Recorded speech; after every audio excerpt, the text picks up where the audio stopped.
And the very first step on your path to financial independence is actually knowing what financial independence is. So I'm going to have to define what we are talking about just so we're all on the same page. There are many different kinds of financial independence. Some that you may have heard if you're in the financial independence community and you know about financial independence include things like barista fire, where you just accumulate enough money to where you only have to work part-time, or coast fire or coasting financial independence, where you basically save up a lot of money now and let compound interest excel you to financial independence when it comes to a more traditional retirement age. Perhaps even lean fire, where you break down your expenses to the very bare bone minimum, and then you get a number that's high enough, an investment number high enough to where you can live off of that number, but you are just living basically on the essentials, on a very low amount of spending. On the other hand, you have fat fire, where you save a significant amount of money, even more than what it would be to become traditionally financially independent. And then you have very low withdrawal rates out of your investments, or you have a very high spending amount. But regardless, for the sake of this video, when we are talking about financial independence, the very easiest way to define it, and the way that I'm going to define it in this video, is having investments that are worth 25 times your annual expenses. Now, that's definitely not the only definition of financial independence. There are many different ways you can become financially independent, and there are many different ways that you can become a master of your own cash flow, and that's not the point. The point is, for the sake of this video, what we are defining financial independence is to be 25 times your annual expenses. And there's a really good reason why we define it that way. And that's because 25 times your annual expenses, having that in investments, is based on the very popular 4% safe withdrawal rule. And the 4% safe withdrawal rule basically says that if you can withdraw 4% or less of your total portfolio per year when you go to retire, then it is very highly likely that your money will last the rest of your lifetime as you are withdrawing from that portfolio. And that's based on historical data. The 4% safe withdrawal rule basically says that you are safe even through the Great Depression, even through the hyperinflation, even through all the wars. Even with all that has happened, the 4% safe withdrawal rule has withstood the test of time. Is that a guarantee that it's going to work forever? That it's going to even work in my lifetime or your lifetime? No, it is not. These are all projections based on past history. And we all know something very importantly that is said in the personal finance community and in the investment community is that past performance does not indicate future performance. So while that past performance is all we really have to go off of, past data is what we have to go off of, it doesn't guarantee that the same thing is going to happen in the future. We might experience something that is much worse than the Great Depression. We just don't know. But the 4% safe withdrawal is probably the closest thing that we have in order to gauging what is our number, what is a good number to become retired, when do we become financially independent. This 4% safe withdrawal rule has been originally derived from what's known as the Trinity study. And the Trinity study came out of Trinity University in Texas. And here's how the study was conducted. So they analyzed withdrawal rates between 3% and 12%. So you're withdrawing either 3% of your portfolio per year, 4%, 5%, all the way up until 12% of your portfolio. And they ran scenarios with different varying time periods. So they had 15, 20, 25, and 30-year payout periods. So this is basically the amount of time that you are going to be taking that withdrawal. So for example, at the low end, you had the 3% withdrawal. So you can have a 3% withdrawal for 15 years, all the way up until 30 years. Or you could have a 12% withdrawal from 15 years all the way up until 30 years. And they basically saw what worked and what didn't, what exhausted a portfolio, and that was a failure, and what left money in the portfolio in different time periods over that set amount of time. As far as the asset allocations, that is how much money was in stocks or bonds, they had either 100% stocks and 0% bonds, all the way until 100% bonds and 0% stocks, and in 25% increments.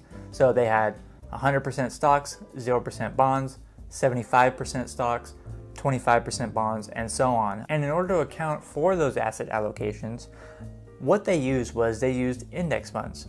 So they actually used the S&P 500 as the stocks, and they used long-term high-grade corporate bonds as the bond portfolio.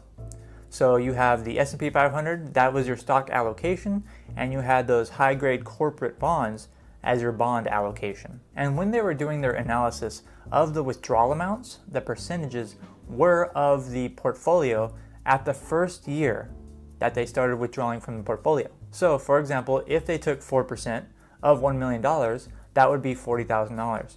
And then that $40,000 will be the 4%. That is the $40,000 that will be withdrawn for all of those years in those time periods, either 15, 20, 25, or 30-year periods. And on top of that, they were also adjusted for inflation during those years. And with all that data, they published success rates. And basically, a successful portfolio was a portfolio that was left with over $0 in it.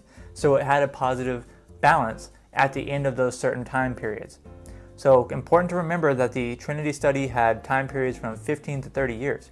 And basically, after 30 years and withdrawing those different percentages based on the initial portfolio value, if there was any money left over in the portfolio, that was considered a successful retirement. And the best way to explain it is to put up the actual table from the study on the screen. So this is table 1 from the Trinity study. And as you can see, the study was completed in the late 90s. So the portfolio success rates were analyzed between 1926 and 1995 with very different time periods, Now, looking at the chart, you can see at the very top, we have the withdrawal rate percentages from 3 to 12%. And then looking on the left-hand column, we can see the different asset allocations. So at the very top is 100% stocks and the very bottom was 100% bonds. And under those are the varying time periods from 15 to 30 years. Now the 4% safe withdrawal rule is based on 30 years and the 4%. So if we look at stocks, if we had a portfolio that was 100% stocks, and remember that stocks were just the S&P 500 fund. So if we had a S&P 500 fund and all of our investments were 100% in the S&P 500, when they did the analysis and used a 4% withdrawal rate for 30 years, the success rate over very different periods from 1926 to 1995 was 98%. So 98% of the time, the portfolio after 30 years had at least over $0 left in it. And if you go down to the 75% stocks and 25% bonds, you can see that the 30 years actually had a 100% success rate. And so did the 50% stocks, 50% bonds, so did the 25% stocks and 75% bonds, and even the 100% bonds. Now, don't forget that a success meant that there was at least more than $0 left in the portfolio. So surely the stock funds with more stocks are more likely to have a higher balance at the end of that 30 years than the ones with the 100% bonds, because stocks have historically outperformed bonds pretty significantly. And some people say that the 4% safe withdrawal rule is not conservative enough and that you should use a lower withdrawal rate such as 3%. Now looking at the 3% all the way across the board, it is 100% success each time. Because yes, a lower withdrawal rate as a percentage is most likely to have a higher success rate. But let's go the other way and actually look at a 5% success withdrawal rate. So if you have a 5% withdrawal rate at the start of the portfolio, you have a pretty decent mix of 75% stocks and 25% bonds, you actually had a 98% chance of success. And if it was 50-50, you had a 100% success again. So some people may argue that the 4% safe withdrawal rule is not conservative enough, and others may argue that it is already too conservative. But looking at that chart over a 30-year period, it really depends on what your goals are, right? So when they measured success as being not running out of money. And if that's what's important to you, is to just make your money last for your lifetime, assuming it was a 30-year lifetime, then yes, it doesn't really matter. You can actually have probably a 5% safe withdrawal rate and then just be just fine. But if you wanted to maybe leave a significant amount of money to your children or to someone else or to charity or what have you, then perhaps you would want to seek a lower withdrawal rate. And unfortunately, that table doesn't show us how much money would be left over at the end of those 30 years or on average. But there are some better tools that I can show you for that using historical data as well, still to come. And probably the most important and most quoted part of the Trinity study was the conclusion that the authors came to. And I don't want to mess it up. I don't even want to paraphrase. Let me actually read it word for word for you. And they said that if history is any guide for the future, then withdrawal rates of 3% and 4% are extremely unlikely to exhaust any portfolio of stocks and bonds during any of the payout periods shown in Table 1. And remember, those payout periods were from 1926 up until 1995. And later on, I'm going to show you something really cool to show more data beyond 1995, which the Trinity study was originally based on, because after 1995, we know that we had the 2000 bubble crash, and we also had the Great Recession, the housing bubble crash in the late 2000s. And so definitely we also want to take those into account when we're doing our projections. But one of the major scrutinies of the Trinity study was that it doesn't account for inflation. So a lot of people, they say, well, okay, you withdraw 4% of your portfolio per year, but what happens when inflation eats away at that 4%? You know, what happens if you had $1 million and you started withdrawing $40,000 per year, but after time, that $40,000 is going to become worth less and less and less, and it's going to give you less and less purchasing power because inflation will be slowly eating away at it. But here's the thing, the Trinity study actually does account for inflation. So the success rates with withdrawals are adjusted to the CPI, which is the Consumer Price Index, which is the generally accepted way of measuring inflation in the United States. And to better illustrate that, there is another table within the original Trinity study that I need to show you. Okay, and as you see, that is actually Table 3, the inflation adjusted portfolio success rate from 1926 to 1995. So if you adjust for inflation, you can see under the 4% rule, where your withdrawals strictly follow the CPI. So if the CPI goes up by 4%, then your withdrawals are going to go up by 4% based on your original starting value. Going down the 4% withdrawal rate for 30 years, because we are concerned with longer time periods, you can see 100% stocks having a 95% chance of success. You can see 75% stocks and 25% bonds having a 98% chance of success. And that is generally what is recommended for financial independence, closer to that 75% stocks and 25% bonds.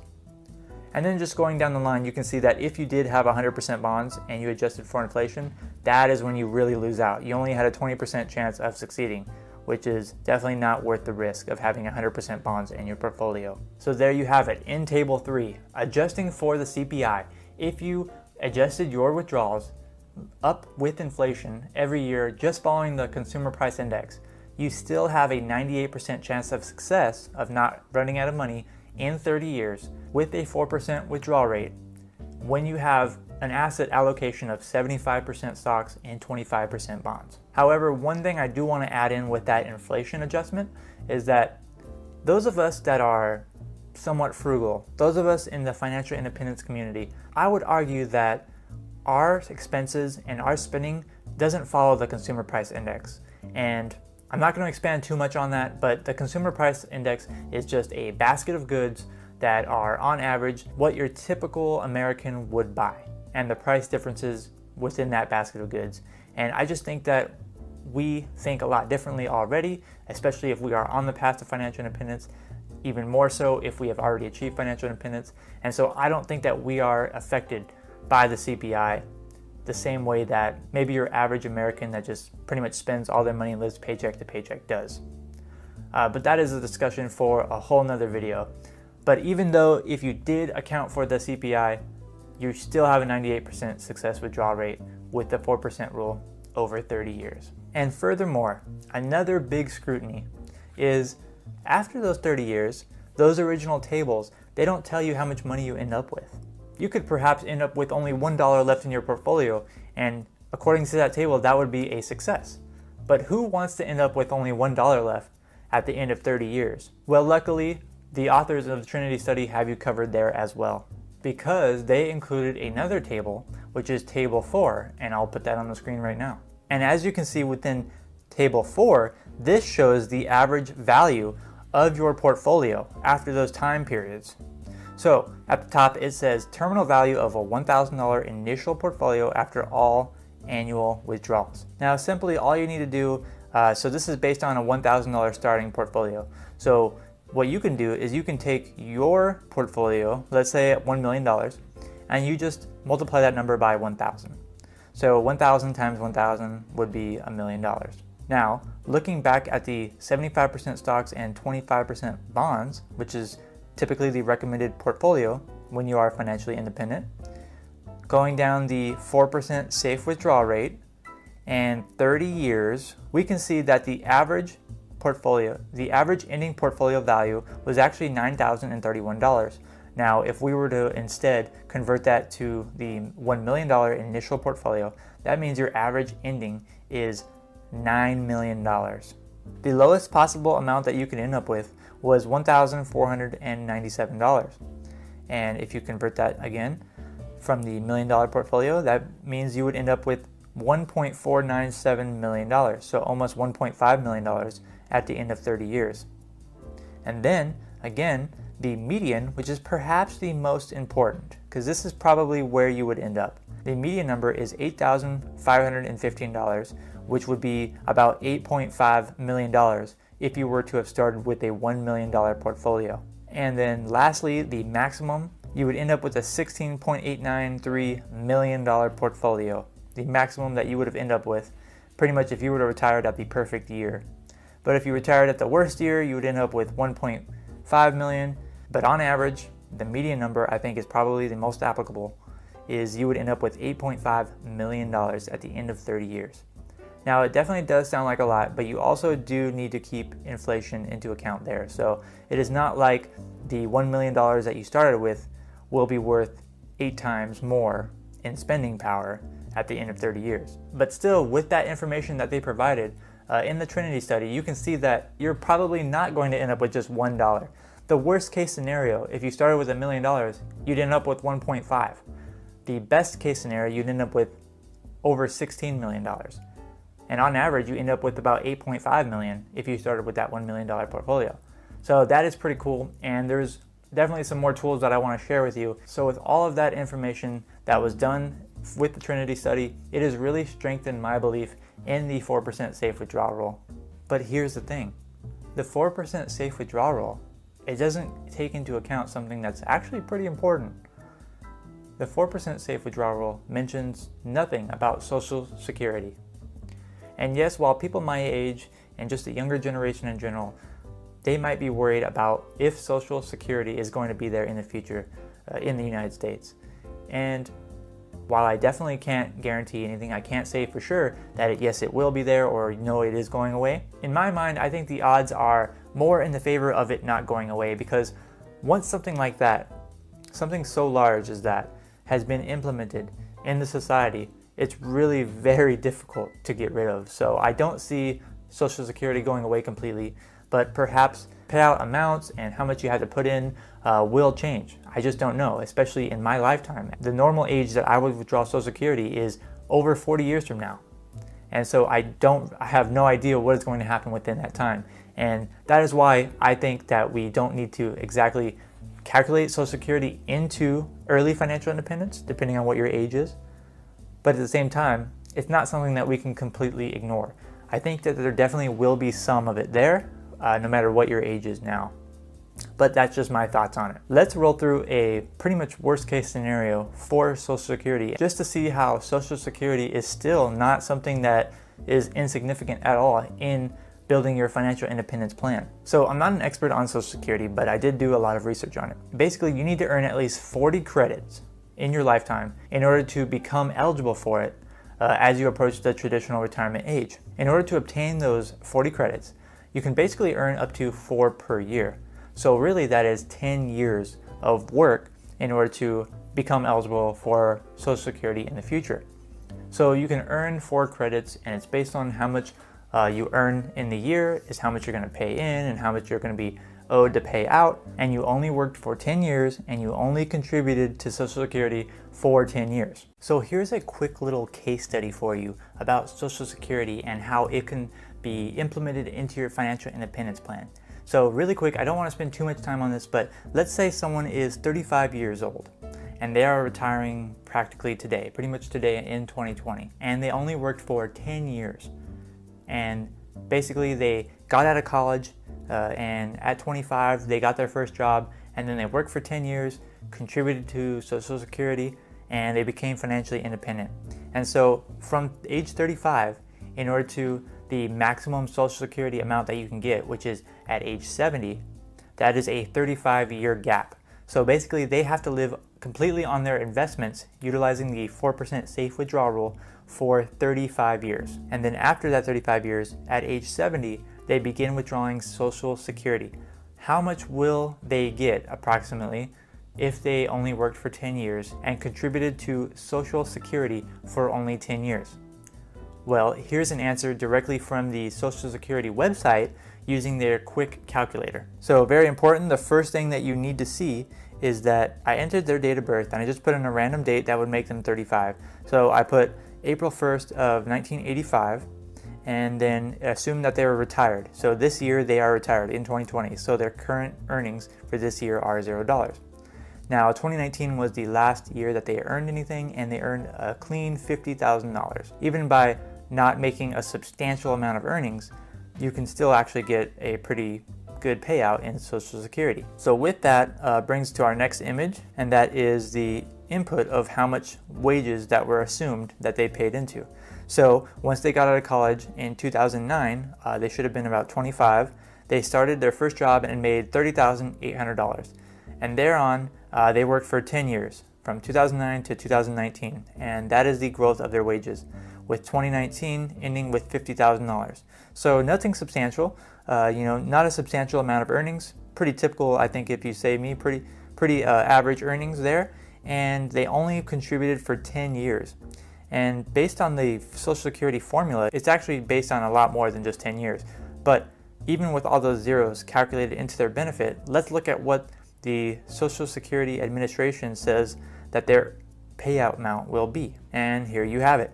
You can see that with that information inputted, that full retirement age in 67 would be $923, and if they waited until 70, they will get a guaranteed 8% per year for 3 years. And at age 70, our hypothetical person would be eligible for $1,145 of a monthly benefit, and that is in today's dollars. So definitely 35 years from now, it will be more than $1,145 absolute dollars, but in terms of purchasing power, following the Consumer Price Index, it will be $1,145.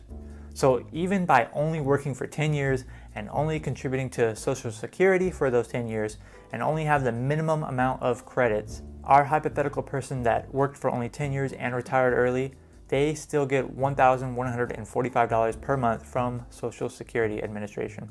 Now imagine doubling that with two working spouses, where both of them worked, average jobs where they only earned $50,000 a year on the last year they worked, and so they earned $100,000 per year. I don't think that's super uncommon. Maybe it is on the higher end, but I don't think that's super uncommon. Two full-time workers making $100,000 a year combined.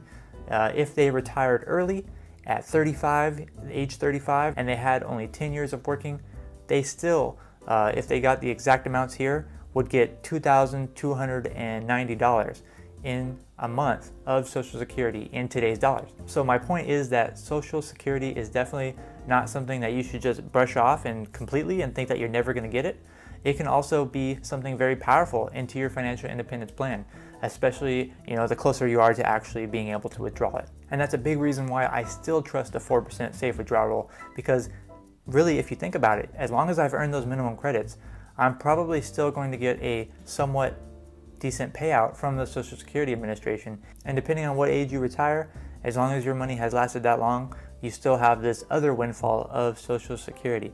And it can probably be more than that, because you probably are going to be working for more than 10 years. If you worked for 15 years and you still made median income, then your payout amount, your monthly benefit, is going to be more than what I just calculated. But moving on from that, there are other reasons why I still believe in the 4% safe withdrawal rule. And that's because if you're in the financial independence community, if you're this good with your money, you're probably going to earn more money in the future. You might start a business. You might start an online business. You might go and work somewhere that you're passionate about. Maybe you're passionate about working with animals. And you work at an animal shelter. It might not pay very well, but it's something that you enjoy doing. You might go work with children in sports and become a coach. Whatever it may be, I still think that even if you are financially independent, you're still going to earn some money, because even if you are going to pursue a passion, most likely any passion can be monetized, at least to a small degree. and that has a very big impact on keeping your financial nest egg intact. And on top of that, when the stock market is bad, when something is going wrong, even when there are temporary downfalls, you can be flexible if you're financially independent. If you can be flexible within your withdrawals, then you can help stave off those hard times. If the stock market goes down by 20 or 30% over the course of a week, you can temporarily adjust your spending on that week, especially if you have some discretionary spending built into your financial independence plan. Because a big part of financial independence, which I'll discuss later, is not being tied down by fixed expenses and pretty much being more in control of everything that you spend. And if you can be flexible while you're financially independent, then you can help stave off those hard times. And the Trinity study doesn't take that into account. It assumes that you are not flexible, and it assumes that you withdraw the same amount and then you increase your withdrawals based on inflation. Whereas in the real world, I think that we can actually react to different market situations. If there is a stock market plunge due to something unusual, such as what we've seen in 2020, we can look at that and make a smart, informed decision to adjust our withdrawals temporarily down, depending on how often you're doing your withdrawals. If you're doing a monthly and this month something really bad happened, well, withdraw less this month, spend less on discretionary expenses, and you'll probably be a lot better off than even what the Trinity study does, where it just continues withdrawing the same amount per year. And one more thing with the 4% safe withdrawal rule, I did kind of promise that I would include this tool, and the tool I'm talking about is known as Fire Calc. The Fire calculator basically is like the Trinity study, but with more recent data. And it's just a calculator that you can use to plug in your own numbers and actually determine, what is your portfolio success rate? What is the average ending amount that you would have at the end of X amount of years? And you can put years that are beyond 30 years, and you can put in withdrawal rates of different amounts, and it's pretty cool the way it is flexible. And that's really important for developing your financial independence plan, because yes, the 4% safe withdrawal rule is an awesome rule in my opinion. It is great for estimating when you can become completely financially independent. But at the same time, the Fire Calc is allowing you to put in more of those individual life factors that you might experience. And I actually want to just go over a quick example of the Fire Calc with you really quick, because it's definitely going to ingrain what financial independence is in your mind. And being able to see everything that the Fire Calc spits out is really important. Alright, so this is the Fire Calc, and on the front page of it, you will see right here on the start here, you will see a spending amount and a portfolio. So if we do the 4% safe withdrawal rate, we can do $40,000 of spending, and we can do $1 million of a portfolio. And then we can put how many years we want to do. So me being very young, I'm going to need more than 30 years for my portfolio to last. Well, let's say that I actually need it to last for 50 years. So I can submit it right there, or I can do some additional adjustments. At the top, you can see other income and spending. So you can put in Social Security if you want to. You can put in any pensions or any other changes significantly that might occur. I'm not going to put anything in there right now. And then they have a not retired part, where basically if you're not retiring today, because right now the calculation I'm going to do assumes that you retire today, you can put a future amount and a future portfolio amount as well, but we're not going to do that right now. And then you can go to spending models. Now this one is important. Now you can have Fire Calc do pretty much what the Trinity study does, where it adjusts for CPI, or you can assume your own inflation rate. Your own average inflation rate. You can also do PPI, which is the producer price index, instead of the consumer price index. And then you have constant spending power. Now that is the default, where it basically assumes kind of the worst case, where you are not flexible and you cannot withdraw less than what you started with, and you have to keep up for inflation. So that is kind of the worst case scenario in my opinion. And then you have the reality retirement, where basically when you get older, it assumes that you spend less. And lastly, you have the percentage of remaining portfolio. And I'll let you check that out more, but I'm just going to leave this as constant spending power that adjusts with the CPI. Going on to the next tab, you can see your portfolio, and you can see, how much are your expenses. So the default is 0.18%, but actually if you are investing in, say, the S&P 500 or a total stock market index through a broker such as Fidelity Investments or Vanguard, then your actual investing fees should be lower. So I'm actually going to put 0.05 because that is closer to what you should be paying if you are investing in those broad-based index funds. And then it says, what is your portfolio invested in? Then you can do these total stock market, and it actually has data from 1871 and what your fixed income is going to be. So you can put commercial paper, long-term interest rates, 30-year treasury, or 5-year treasury. And then you want to have what your percentage of portfolio is going to be in equities. So basically the default is 75%. That is what my plan is as well, to have 75% in equities when I do pull the trigger on financial independence. You can also just adjust it a lot more if you want to, as you can see with those other options, but I'm just going to keep it at total stock market. Then we have portfolio changes. Okay, with portfolio changes, you can basically say where I'm going to make a one-time portfolio change, maybe something big, like I'm going to sell my house, 10 years from now, or I'm going to purchase a vehicle for this amount 10 years from now. Any kind of big changes in your portfolio that you expect to happen in the future, I usually just leave that blank. And then the last tab is investigate, changes to your retirement plan. You can see a lot of different options for that. Let's just press submit. Here are our results. FireCalc looked at 100 possible 50-year periods in the available data, starting with a portfolio of $1 million and spending your specified amounts thereafter. The lowest portfolio value was negative $2 million. Now that's not good, but you could also end up with $19 million, with an average of basically $3.8 million. So as you can see, the success rate with the FireCalc gives me a success rate of 79%. Now remember, this is over a 50-year period. This scenario assumes that I never make another penny. It assumes that I follow the consumer price index exactly and increase my withdrawal rate based on what that consumer price index says. And I never account for market fluctuations. I never adapt to the market going down. So if the market temporarily goes down significantly, well, too bad, I'm still withdrawing the same amount. So this is like a really worst case scenario, and still our success rate is 79%. Over 50 years. But I'll let you go through it on your own because it is pretty cool, and the data actually is updated regularly. So while the Trinity study was awesome for getting everything started and really just opening up the possibilities of the 4% safe withdrawal rule, I think that taking the time and actually using a calculator like the FireCalc is really important for seeing your projected time period, longer time periods, different strategies, different changes year to year. And at the same time, there is another really good calculator that is known as CFireSim, and I'll also put a link to that in the description. The FireCalc will be in the link as well. But basically, it is a little bit more advanced than the FireCalc, but still kind of has the same idea of going off of that historical data that is updated regularly. And you can manipulate the inputs a lot more to see what would be a good success rate for you. And then from there, you're going to have to determine, is the 4% safe withdrawal rate conservative enough for me? So in that scenario that I used, pretty much worst case scenario of the 4% safe withdrawal rate over 50 years, I had a success rate of 79%. Am I willing to take that 79%?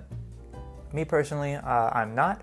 That's because I know that I can be flexible in my withdrawals. And so if you have a good understanding of financial independence, then definitely use one of these calculators to run some projections for yourself. So now that you have an understanding of what financial independence actually is, the next thing that you need to do, step number 2, is to actually calculate your own financial independence. Because I use $1 million, that's just kind of the easy math way of using the 4% safe withdrawal rate. So $1 million, 4% of that is $40,000 per year.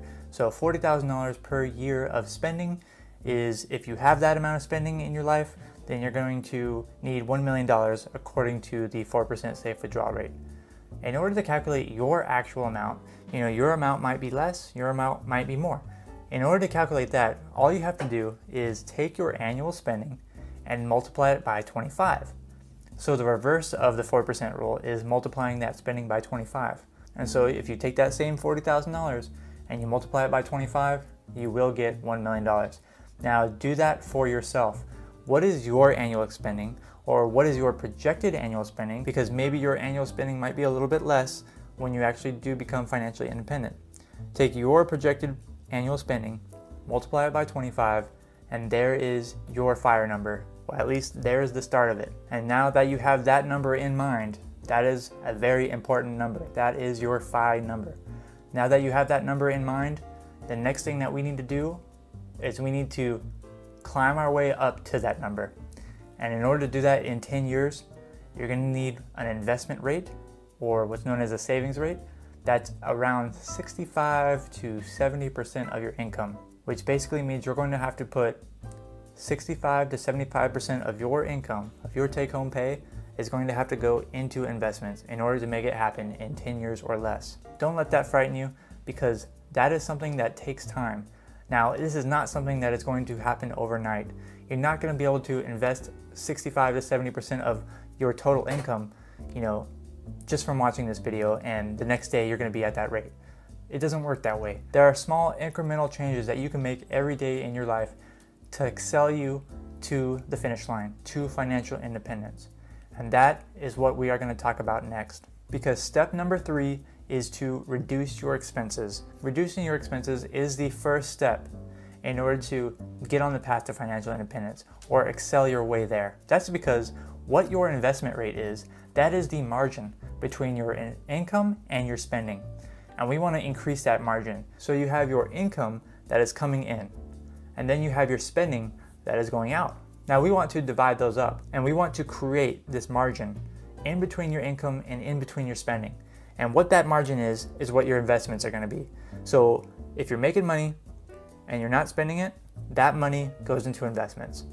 Plain and simple. Now we aren't quite there yet on this journey, but reducing your expenses is the first step, because that is something that pretty much anyone can do. Anyone can reduce their expenses, unless you have already optimized your life completely, which I doubt, because I still haven't optimized my life completely. Reducing your expenses is one of the easiest and probably the first steps that you should take on your path to financial independence, and just generally on your path to becoming better with your finances. And the biggest expense that most of us have is our housing. Housing usually makes up the majority of our spending, and that's because housing is generally the most expensive thing that we spend money on. And I'm not going to go into depth on how we can reduce our housing, but here are 5 ways that you could do it in theory, just really quick. Way number 1 is you can move somewhere else, because somewhere else than you live now could be cheaper than where you live now. That is known as geographic arbitrage, and you can do that within your own city, you can do that within your own state, you can do that within your own country, or you can do that beyond in another country. So geographic arbitrage and just moving somewhere else can be a very powerful way of reducing your housing expenses. Secondly, you can just downsize. So instead of just moving somewhere else completely, maybe you can move somewhere still close by to where you already live and just move into somewhere that is smaller. If you live in a 4-bedroom house, maybe move into a 3-bedroom house, because you're automatically probably going to reduce your expenses, assuming everything equal, because it's probably going to be cheaper living in a smaller house. Idea number 3 is to then offset some of your housing expenses by renting out either a room in your house or getting a roommate if you're already renting, and so you can kind of negate some of that housing expenses by having someone else help pay for it. Idea number 4 is to basically refinance. If you own your home and interest rates are lower than what you already have, then you could possibly refinance and save thousands of dollars over the life term of your loan, just by getting a lower interest rate. And finally, number 5 is to change or adjust your insurance. So if you have like homeowners insurance or possibly even like renters insurance, they might give you the same amount of insurance for a cheaper rate, just to remain competitive. And so just by spending a few minutes by getting a quote, you could possibly be paying less money for the exact same thing. And of course, there are nearly unlimited ways that you can cut down on your housing expenses, but I just wanted to give you 5 quick ones right there. Reducing your housing expense might not be the first thing you do, but it is definitely the most significant thing that you can do, because it is usually the most expensive things in our budget. The second most expensive thing that is typically in our budget is our transportation. And a lot of people don't realize this, but just driving your car is very expensive. Just owning a car is very expensive. And again, I'm not going to get too much into depth on how to reduce your transportation. That's not the point of this video, but here are 5 quick ways that you could possibly reduce your transportation costs. And the very first one is probably the most extreme, but is just to reduce the number of cars you actually own. So if you are a family with 2 cars or even 3 cars, if you can get that down to 1 car, well, you have significantly reduced your transportation costs, perhaps even cut them to just 1/3 of what it originally was. So that is probably the most extreme, but the biggest effect that you can have on transportation. The second step is to just not buy new cars, because new cars experience significant declines in the value of them pretty much the moment they are driven off the lot and in their first year especially. So if you buy a slightly used car as opposed to a brand new car, you're just going to save thousands of dollars just because the depreciation is so significant within just the first few years of a car's life. Tip number 3 is to use cash instead of financing when you are getting a new car. And that is because psychologically, we tend to spend more when we are financing something rather than if we are giving up all of our own cash. So even shopping around for the same exact car, you were probably not even thinking about it, you might be willing to pay more for a car if it is financed versus if you were to just shell out all the cash for yourself. So if you put that as a limit for yourself to, I'm only going to get a car that I can pay cash for, then you're probably going to spend a lot less on a vehicle. And additionally, number 4 is to simply switch cars to a car that is cheaper to maintain and gets better fuel economy. Because, if you're driving a more expensive car, usually they require more expensive maintenance, more expensive tires, more expensive everything pretty much. Whereas if you just switch to a car with better gas mileage, or you switch to one that that is easier to maintain, then you will automatically reduce your cost right then and there. And lastly, tip number 5, that is to just pay your insurance in 6-month installments rather than monthly, because pretty much all insurers will offer at least a slight discount if you prepay for a certain amount of time rather than just paying monthly. Another big expense that you really need to look out for and you really do need to adjust is your food budget. A lot of people who don't realize it spend a lot more money on their groceries and just on food in general than they probably realize. I've heard of people spending upwards of $1,000 per month on groceries, and unfortunately most of it just gets thrown away. And so it is definitely a category that you need to optimize in your life on the path to financial independence. Here are 5 quick tips that you could possibly utilize in order to reduce your food budget. The very first one is to make a grocery list and stick to it.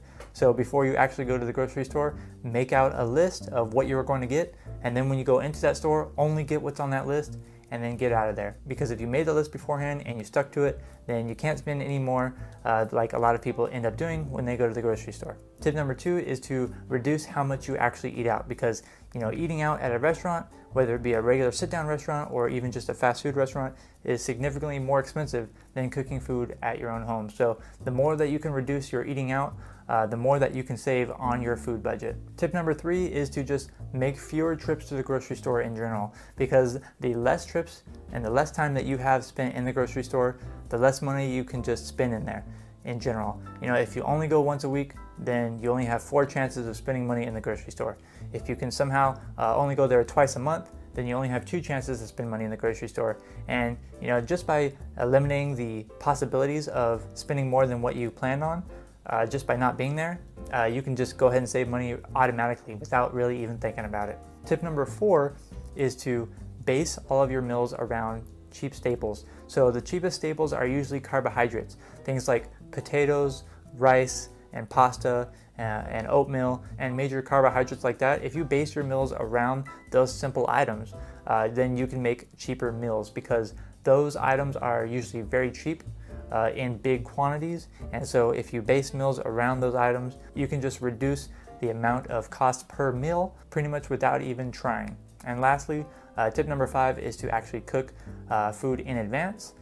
This is known as meal prepping, and if you cook food in advance, the good thing about that is that you pretty much have to eat it because it is already made, and you have a less likelihood of ordering in from a restaurant or something like that, because you already have food that is made, and so you have to eat it or else you're going to throw it out, and no one should want to throw out perfectly good food.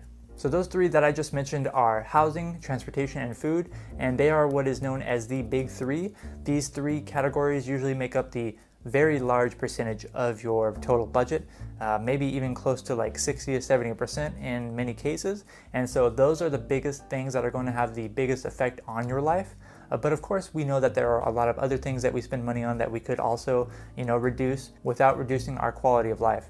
And here's what you should probably focus on when you are reducing your expenses. By no means is this a substantial guide on reducing your expenses, but what you should do, you should focus on reducing your fixed expenses first. And basically what that means is reducing your bills. So if you have an expense that occurs every single month, then that is generally known as a fixed expense. And these are the things that you want to reduce. So for example, things like a cable bill, a phone bill, an internet bill, a subscription. Those are fixed expenses. And as you go on the path of financial independence, you should want to reduce your fixed expenses pretty much as possible, because those are the things that are going to allow you to become the most flexible in your spending and the most flexible in your life. After you have focused on optimizing the big three, and then you have focused on optimizing your fixed expenses, then you can go to your discretionary spending and then take a look at that. There are some things that you are probably spending money on that you are not really getting any value out of. So after you've tackled those other things, then look at your personal spending, your irregular spending, your fun money and things like that. Like, what are you actually spending money on that you're not actually getting any happiness out of? Because I can guarantee you there is something in your life that you are spending money on and you're not really getting any value out of. Furthermore, as you are doing this, and keep in mind this is a process. This is not something you just do overnight, and you don't just do a complete 180 on everything you're spending. These are small changes that you make to your life every day. And then as you make those changes, you should have more money that is able to go into that margin. If you take money away from the expenses column and you increase that margin in between your income and expenses, and that's what you want to do. You don't have to do this all overnight. You don't have to make significant changes every day. Just small changes and optimizing small things every day, they add up to something huge over time. And from that, you can develop what's known as a flexible budget. And a flexible budget is my personal favorite type of budget because it allows you to be flexible. So what this basically entails is that you have a set amount of spending per month. So let's say you're saying, I'm going to spend $3,000 per month total. Well, within that $3,000 per month, you can allocate certain amounts, like, okay, so I have my fixed expenses, but then I have this amount of $1,000 of irregular expenses. And then it doesn't really matter what category that you spend the money on. It doesn't matter if you spend $300 on groceries or $350 on groceries, as long as your total overall budget is the same. So as long as you only spent $3,000 in that month, it doesn't really matter what you spent the money on, as long as you personally got value out of that spending. And that is why I think that the flexible budget is probably the best solution for a budget, because really the bottom line, that is what really matters in everything when it comes to financial independence. That margin, that savings rate, the bottom line, what you spent, what you saved, that is really what matters, and that is what a flexible budget will allow you to do. Okay, so now moving on to step 4.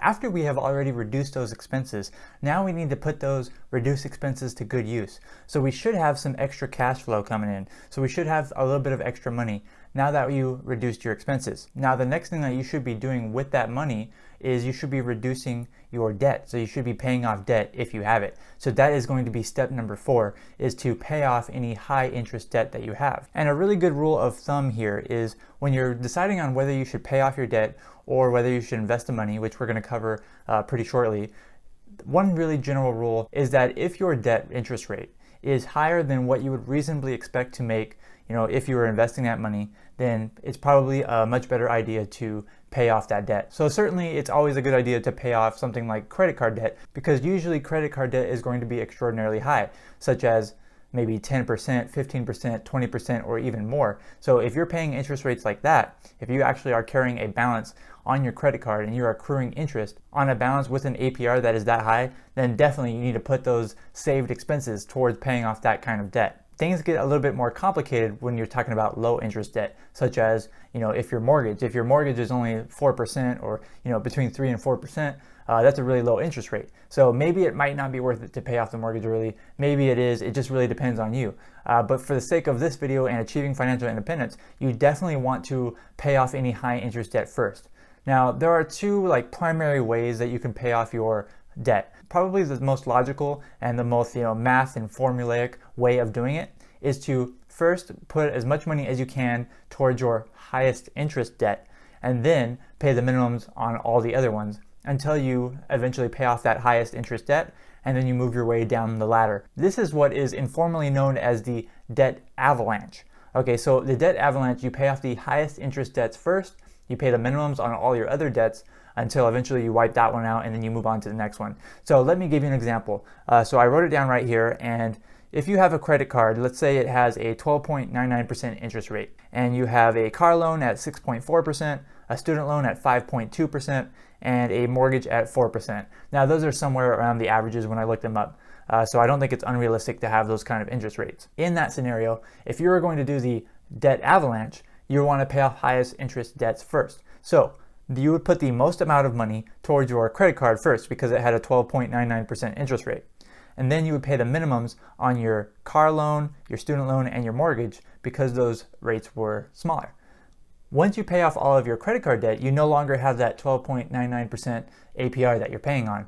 Now you only have the car loan, student loan, and mortgage, and you should be then working on paying those off in that order. So next you would go after your car loan, which is 6.4%, and then after you pay that off, you would go after your student loans at 5.2%, and then you get down to your mortgage. Now, like I said before, once you get down to the really low interest rate debts, that's when you need to make a determination whether it's worth paying off those debts or if it's better to just invest that money separately. Because there's more than just the math that goes into paying off your debt. It's a lot more psychological as well. So it just depends on what your goals are and who you are as a person. Whether you would prefer to have a higher net worth at the end of a certain amount of time, or would you rather be debt free? So that just depends. Now, there's another popular method about paying off debt that isn't as optimal, but still really works very well because it is very highly psychological. And this method is known as the debt snowball. So as compared to the debt avalanche, the debt snowball, you actually pay off your smaller debts first. We already talked about reducing your expenses. So every time you reduce your expenses, you're going to put that extra money, put that extra cash flow towards paying off your debt in this case, if you have any. Now, in the debt snowball, you would pay off your smaller amount of debt first and then work on your larger. And then once you pay off that small amount of debt, you can then put that cash flow towards paying off the larger amount of debt. So if we had the credit card, the car loan, the student loan, and mortgage, whichever one has the smallest balance, that's the one you would pay off first. No matter what the APRs are, no matter what the percentages are, you would pay off the one with the smaller balance. So let's say you had like $20,000 of credit card debt, $60,000 of student loans, and maybe your car loan was only $10,000. So in that case, you would pay off your car loan first because it had the smaller balance. And then you would move on to the next one, which I think I said was the credit card. You would move on to that, and then you would move on to the student loan, and then lastly you would tackle the mortgage because most likely the mortgage has the highest balance. So regardless of the annual percentage rate that you are paying the smallest dollar amount or the smallest amount first in the debt snowball. So this isn't optimal. Logically and mathematically speaking, you would want to pay off higher APRs first, but the psychological benefits of using the snowball are very real. So it is a very good method. And no matter what method you choose in order to pay off your debt, it's always a good idea to pay off debt in the first place. And I just want to come right back around talking to what I was talking about before, and that is that sometimes it might not make mathematical sense to pay off your debt early if the interest rates are very low, because theoretically you could make more money and grow your net worth faster if you were to instead invest that money. So if you have that mortgage at 4%, but you can expect to make 6% in the stock market, then theoretically over a long period of time, you would be able to grow your net worth by 2%, and then compound that growth more by investing rather than paying off the debt early. But still, you cannot negate the psychological benefits of being debt-free. And so even if it might not mathematically make sense to pay off your debt in some situations with low interest rates, just the psychological benefit and feeling of being free from debt can definitely be worth it. So if you have any kind of debt, in step 4, you need to put that money that you saved by reducing your expenses and put that into paying off your debt. That is step number 4 on achieving financial independence. Now let's go ahead and move on to step number 5. So we've already gone through reducing your expenses and paying off your debt if you have any. Now the next thing that you need to do if you want to achieve financial independence is you need to learn how to save your money, and you need to know what saving money is actually for and what the purpose of it is, because saving money is very different than growing your net worth and achieving financial independence. But still, just the act of saving and the theory of saving is very important to know, and it's very important to take action and actually have some money saved up. So the general rule of thumb in the personal finance world is to save anywhere from 3 to 6 months worth of your living expenses, and that is what's known as an emergency fund. So yes, definitely everyone should have an emergency fund, and as your net worth grows, as you are achieving financial independence, perhaps you don't actually need that large of an emergency fund, like 6 months, because you would have a significant amount of assets invested. So I believe, at least in my opinion, that as your net worth grows, as you become, significantly more wealthy, you might need less and less of a emergency fund, because in a real emergency, you can cover it by liquidating some of your assets. And so maybe even during the time you are paying off your debt, you should also be saving money, because yes, having a large amount of debt is an emergency in and of itself. So I personally think that you should tackle high interest debt first before you save up some money, because that high interest debt is going to be eating away from you.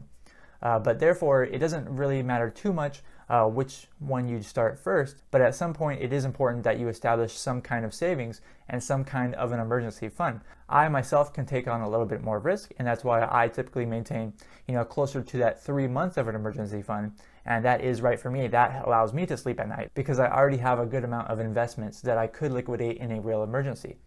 However, depending on your risk tolerance, you might need to have that full 6 months of emergency fund. So determine your risk tolerance and try to save at least 3 to 6 months worth of expenses. Now, you should have enough cash flow to start saving if you follow the step where you actually started reducing your expenses. Now, this all isn't going to happen at once. It's not like all of a sudden you're going to reduce all of your expenses by, cut it in half, and then all of a sudden you're going to have all this extra cash flow to put towards your debt and all this extra cash flow to put towards, saving money. No, it's not all going to happen all at once, but this would be a logical step, and you can actually combine all these steps and slowly over time make small but significant changes to reducing your expenses, paying off more debt, saving more money. So it doesn't all have to happen at once, but over time it should be happening if you are continually striving to improve your financial life. But coming back to the emergency fund, I think someone that would need to have closer to the 6 months of an emergency fund saved up.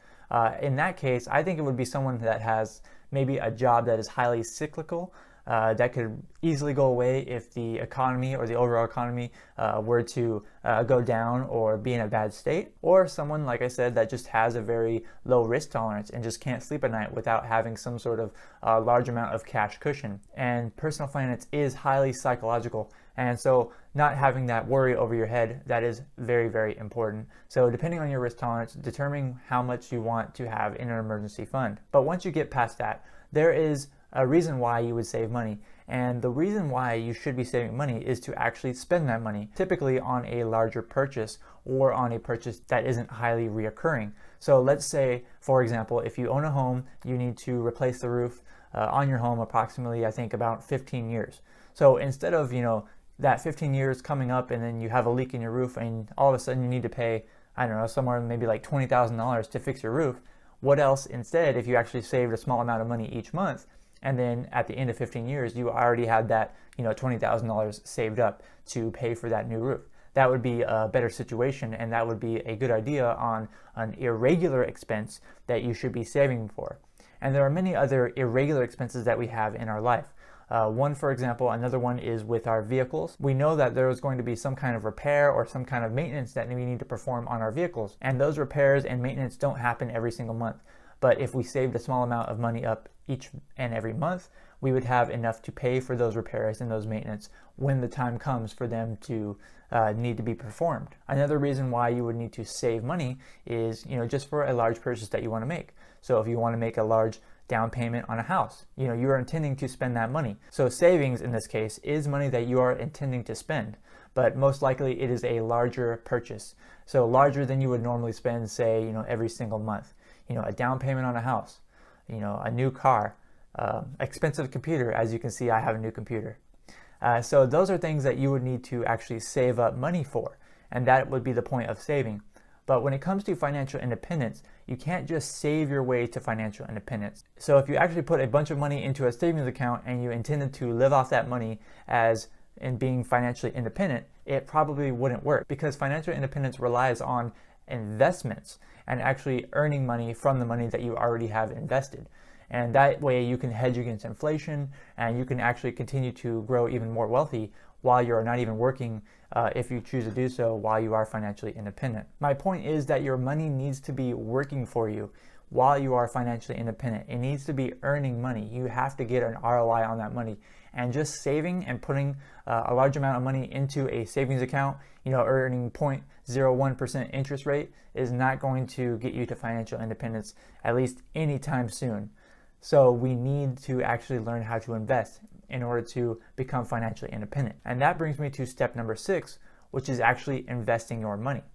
So once you've reduced your expenses You've paid off your high interest debt. You've learned how to save money. Maybe you've saved up an emergency fund that you're comfortable with, and you should have that extra cash flow still, because after you pay off your debt, you should have that extra cash flow. After you've saved up money for the emergency fund, then you have that extra cash flow. And then, in my opinion, is the best time to start investing your money. And the method that I propose in order to become financially independent in this video is index fund investing. Of course, there are many other ways and many other paths that you can take in order to achieve financial independence. But for the sake of this video, we are going to be achieving financial independence through index fund investing. And just so we're all on the same page here, an index fund is basically a mutual fund that tracks a market index. And the type of index that I personally invest in, and perhaps is one of the best indexes to invest in for achieving financial independence, is simply a total US stock market index. So that kind of index seeks to track all publicly traded companies in the United States.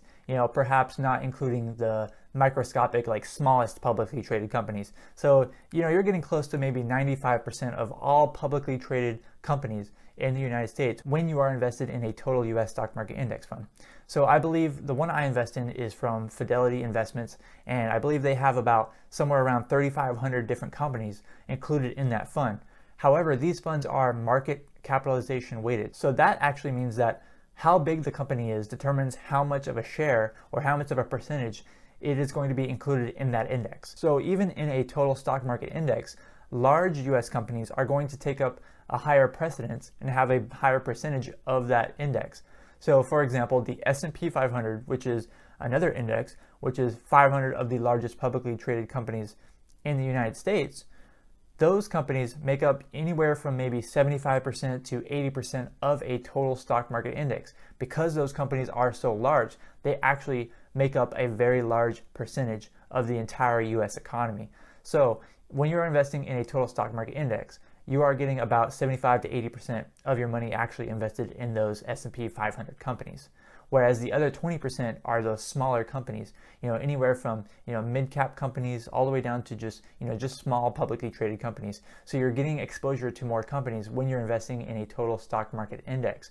And that could result in higher gains in the long run, because introducing those smaller companies into your portfolio will allow you to perhaps earn more, because smaller companies historically return higher investments, because they have so much room to grow. Another good index fund that you could consider investing in is a total US bond market. So as opposed to the stock index, you're actually buying debt from these companies. So, a bond is basically just debt that a company owes to someone that gives them money. So it's it's kind of like a loan. So you buy these bonds, which are loans to these companies, and these companies pay back interest on those bonds. And then once they mature, they pay the original principal as well. In addition to that, you also have total international stock market index funds, which I think can also be a great option. Now, this particular video isn't a full guide on how to invest for financial independence, but I want to give you a general idea of maybe what you should be looking for. And of course, you're going to need to do your own research in order to determine what the best investment strategy is for yourself. But starting with broad-based index funds and investing in them for financial independence is pretty much a good idea. It's what I personally do. It's what many people in the financial independence community do as well. And there are many different reasons why index fund investing is the preferred choice of those of us in the financial independence community. For one, if you look back historically at index funds, they actually return pretty good returns.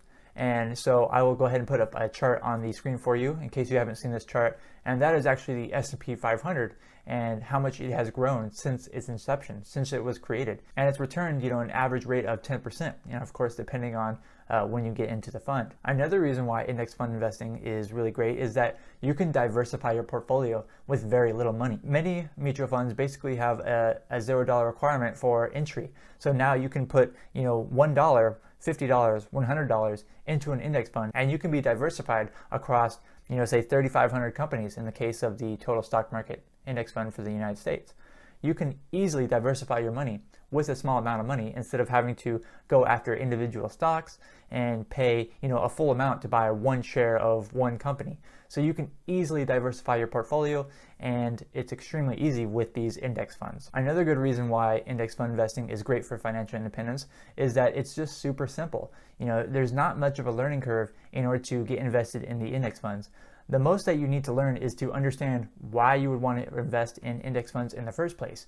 And once you know why investing in them is almost superior to most other investment strategies, especially active trading, then you will have enough knowledge in order to get started and put your money into stocks and into bonds if you believe that whatever you are investing in is going to grow and become more valuable in the future. In addition to that, index funds, especially broad-based index funds, typically have very low fees. And that is a really big deal because any kind of fees that you are paying for your investments are going to be eating away at your returns. So even if you are investing in an active fund that outperforms the market, you're going to have to take into account all those fees, whether they be fees to the people who are running it, fees for trading, fees for taxes that you're going to pay for short-term gains.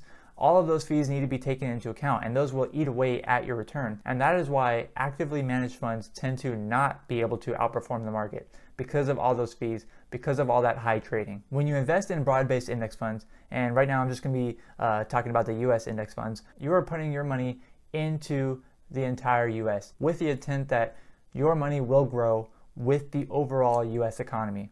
And that is the same with any other index fund that you invest in. You are saying that your money will grow along with everything that that index represents. And lastly, one of the best benefits of investing in index funds is just it's super passive. All you have to do is set up automatic investments, have money come, straight from your paycheck or straight from your bank account, every single month, bi-monthly, weekly, however you want it, and it will automatically invest into that index fund without you having to lift a finger, without you having to press a button after you initially set up that. So it is basically as passive of an investment as you can get. You have no liability in the shares that you own.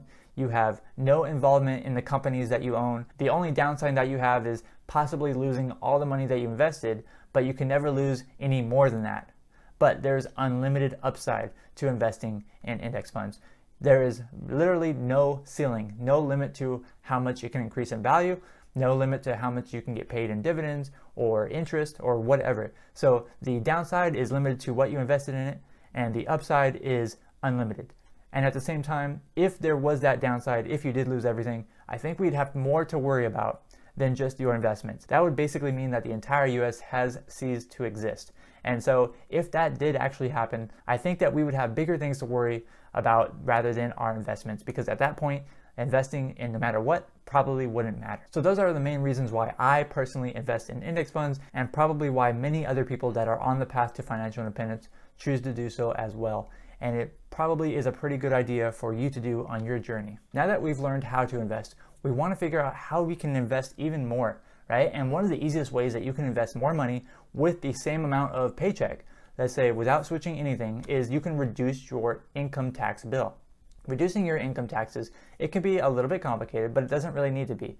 The tax code itself is complicated, but reducing your personal federal income taxes is actually relatively easy, because almost automatically, by choosing to invest your money and by choosing to grow your wealth, you might be able to just then reduce your taxes altogether. And on this channel, I'm almost always talking about reducing your federal income taxes. And really quick, I just want to say, if so far you are enjoying this video, please don't forget to like it and give it a thumbs up. It really helps me out, and I really do appreciate it. Well, at the same time, if you enjoy content like this and you enjoy learning about financial independence and learning about becoming a master of your cash flow, don't forget to subscribe to the channel and hit that bell for notifications so that you can be alerted every single week when I put out new videos and new content just for you, because I know that there is something that I can help you with. Currently, I am putting out new videos every Tuesday and Friday at 8 a.m. Pacific Standard Time. So it gets out there early and you can watch it anytime on Tuesdays and Fridays. So please don't forget to like and subscribe. I really appreciate it. But getting back to number 7 on reducing your taxes, there are many kinds of different taxes that we pay, not just federal income taxes. And while I think a really large focus of your overall tax reduction strategy should be on federal income taxes, there are certainly other taxes that you need to worry about as well.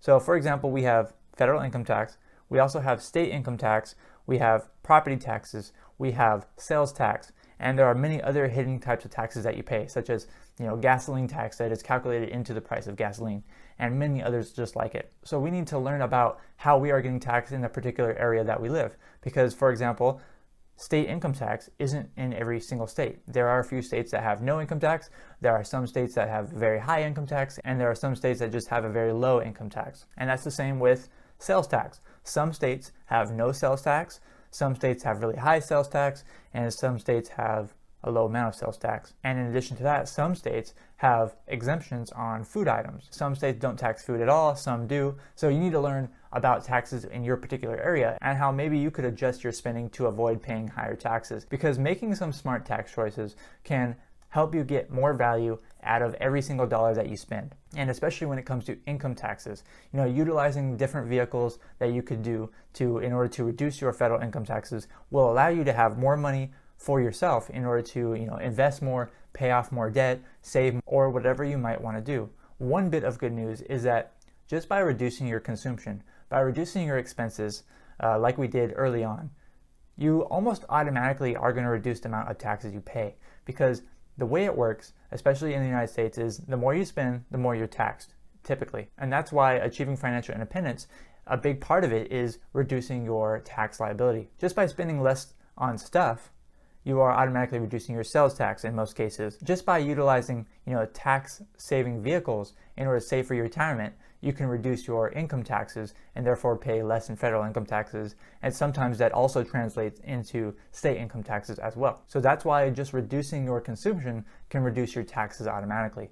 Now, when it comes to federal income taxes, I think a big part of focusing on them is you want to focus on how you can get tax credits and how you can get tax deductions, because that's the biggest way that you can reduce your federal income taxes. Especially when it comes to tax credits, because tax credits, those will reduce your tax bill dollar for dollar, whereas a tax deduction will reduce your taxable income. So both of them are really good to seek in order to reduce your federal income taxes. And that is going to be up to you to learn about all the various ways that will apply to you that can help you reduce your federal income taxes. Now, when it comes to state income taxes, every 50 US states have different ways that they tax income. Some don't tax them at all, some tax a lot, some tax very little. And a lot of them have different kinds of tax deductions that will differ from the federal income tax or be the same for the federal income tax. It just depends on your state. So you're going to have to do the research on your individual state and see how you can reduce your state income tax. Now, moving on to property taxes,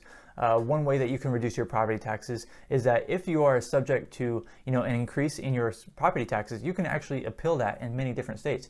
You can actually submit an appeal to say, hey, the value of my home actually didn't rise this much as you claim when you are trying to increase my property taxes. And so maybe you could appeal that and actually get the amount of property taxes reduced or make it stay the same. And perhaps you could actually move into a smaller place, because usually when you have a smaller house, you pay less in property taxes than if you were living in a larger home. And that can even be said just by the area. Just by moving out a certain zip code, you can automatically pay fewer taxes. If you fall under a different county or fall under a different city, you might automatically pay lower taxes by just making a short move. And when it comes to sales tax, again, it's going to be highly dependent on what state you live in, because states collect sales tax. Some don't collect any sales tax at all.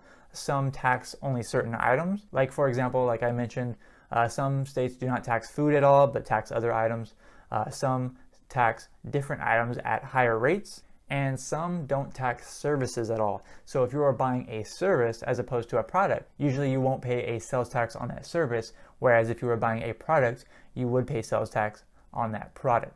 So it really just depends by state, but learn about your own state in order to reduce your sales tax in that state. And then we have, hidden taxes. There are hidden taxes in a lot of other things that we buy.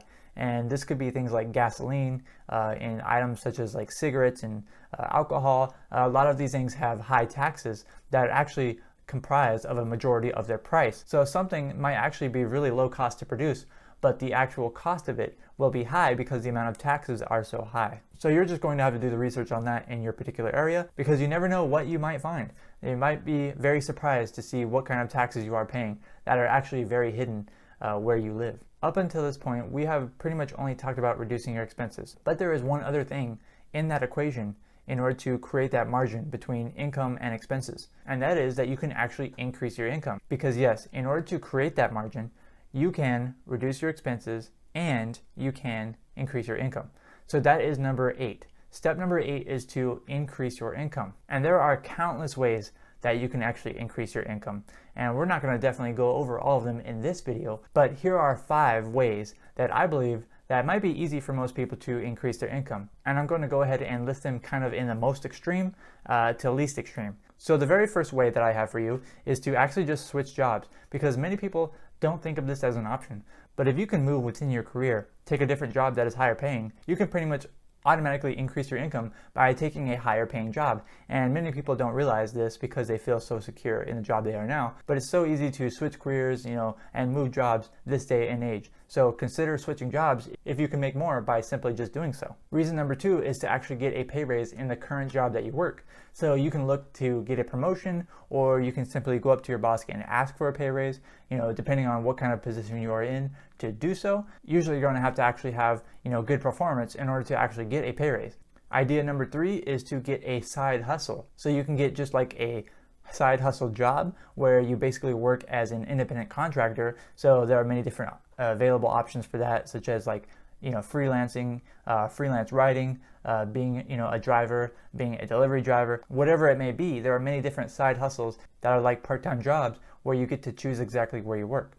And that brings me to idea number 4, and that is to actually get another part-time job. So in a more traditional sense, you can get a regular part-time job in addition to your other job. You might go crazy working all those hours, but that is a way that you can increase your income. And lastly, number 5, I think is actually pretty easy, is to start a low-cost business.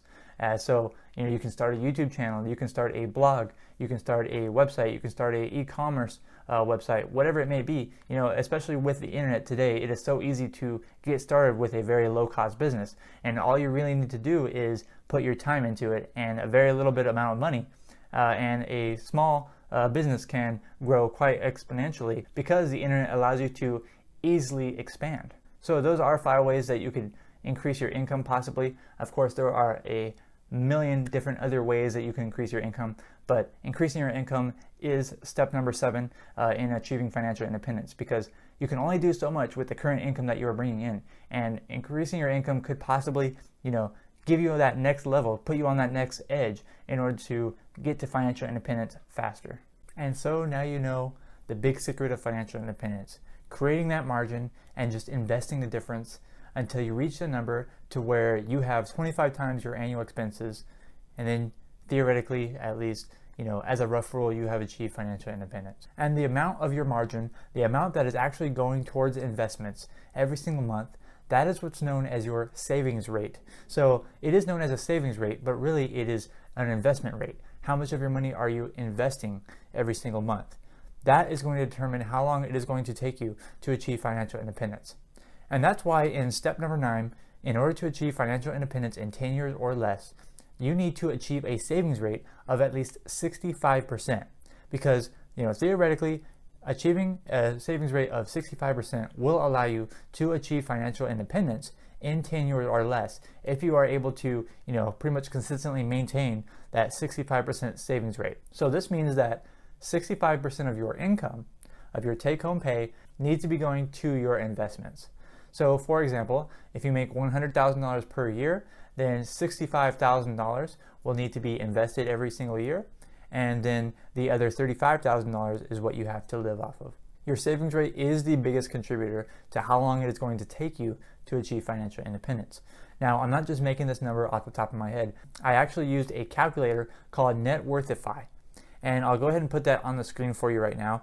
And as you can see on Net Worthify, it takes about 9.8 years, starting from $0 with a savings rate of 65% and an estimated annual return of 8%. If all of those happened, you would have about 25 times your annual expenses in 9.8 years. So that means in order to retire in 10 years, you need a savings rate of at least 65% or more in order to meet that goal. Now, does that mean that you're going to be able to go from 0% to 65% of a savings rate overnight? No, definitely not. None of this process, none of these steps are going to be overnight. This is not a one-time deal. This is not a 180 turn around and everything is perfect now and you're on your way to financial independence. It's going to take those small steps. It's going to take a lot more research than this video, but this is the outline for how you can actually achieve that financial independence. This is, broadly speaking, the steps that you would need to take. Now, those minor small action steps that you actually do need to take in your life, pretty much every single day, those are going to be other things that you need to research and you need to find out in order to implement. on how to reduce your expenses, how to increase your income, how to pay off your debt, actually doing it as well, not just how to do it, but actually doing it in your life. All of those tiny steps multiplied over, whatever amount of time, eventually is going to get you to, a 65% savings rate. If you can reduce your expenses by 1%, each week, then in 65 weeks, you'll have a 65% savings rate. Conversely, if you can increase your income, and that can therefore, bump up your savings rate because all of that extra income is going to investments, that's going to get you to your financial independence number that much faster. So I would recommend that you go onto that Networthify calculator and play around with the inputs and see just how long it actually takes to achieve financial independence. And you can also put in a certain amount of money if you have a little bit extra to start with, more than zero, then you're already a little bit closer to achieving financial independence. And last but certainly not least, step number 10, in order to achieve financial independence, you have to be consistent and you have to stay the course. If you make all these changes and you only do it for 1 year, you're not going to be at financial independence. No, it's going to actually take 10 years. 10 years is a relatively short amount of time in the grand scheme of things, but 10 years is still 10 years. So that can actually still feel like a lot of time. And even if you don't actually do it in 10 years, if you did it in 11, if you did it in 12, 15, 20 years, it doesn't really make that big of a difference. As long as you are taking control of your own financial life, becoming a master of your cash flow, you are on this path, you are bettering yourself every single day, it is not a failure. 10 years and a 65% savings rate is definitely not an easy thing to do. Just look around us, look around the world, especially where we live. People are not saving any of their money. In fact, they're spending more than they actually make. So their savings rate is negative in many cases. So getting to that high level of savings, it's definitely not easy. It's definitely not the norm. And if you actually do want to achieve financial independence, you are going to have to do the work yourself. You are going to have to make the effort. Become better every single day. Take small actionable steps every single day on your way to financial independence. This is a very big goal, but if you can break it down into microscopic mini steps that you can take, every day, every week, every month, whatever, then eventually all of those tiny steps that you take will compound on each other and you will get there and you will actually forget how you really did it, because all of these small little things that you can do to improve your life every single day, even if it has nothing to do with financials, even if it has to do with just improving your happiness, all of these small things that you can do every single day in your life will get you closer to financial independence and hopefully what we all really want to achieve, which is happiness. And I don't want you to walk away from this video with just a bunch of knowledge.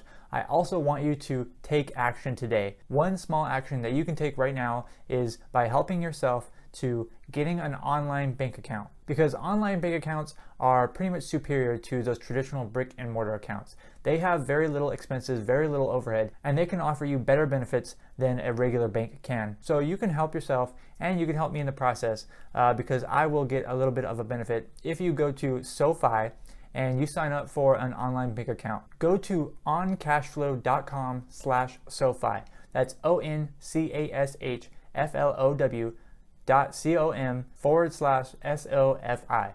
So go to that and you will see all the benefits that you can get from opening up an online bank account. You have no kind of fees, no minimums, no overdraft fees, and if you deposit $500 into that account, they will give you $25 as a welcome bonus. I will get a $25 bonus as well, so both you and me can get some free money just if you open an account with them and deposit $500. You can go to my website and see the other benefits that I posted on there for SoFi. And if you already have an online bank account, that is awesome. You can also open up an investment account with them as well and get started with investing today for as little as $1. So you can open up a SoFi Invest account and you could get a free $50 welcome bonus if you deposit $1,000 into that account.